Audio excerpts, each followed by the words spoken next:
अस्सलाम वालेकुम जमशेद भाई, मलिक ज़ैद बोल रहा हूँ रावलपिंडी रैबिट फार्म से। ये मेरी दो घर की पली मादियाँ थी। एक मादी ये है जिसने आज सुबह 6 बच्चे दिए हैं।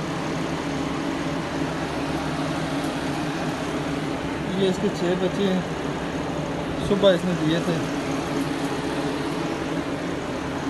और ये मादा है, इसने अभी ये बच्चे दिए हैं 9 बच्चे इसके हैं और 6 बच्चे इसके हैं। इन दोनों ने आज दिए हैं। इसके अलावा बाकी मेरी फार्म की वीडियो, ये बड़ी वाली मादा है, ये भी प्रेग्नेंट है। ये साथ इसके नर है।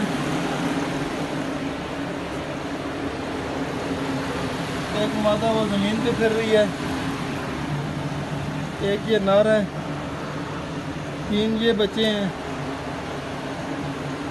2 ये मादा है और एक ये नर है। 12 पीस बड़े हैं और ये 9 और 6 15 बच्चे आ जाए हैं। टोटल 32 पीस हो गए हैं। रजिस्टर्ड कर लें। अल्लाह हाफिज़।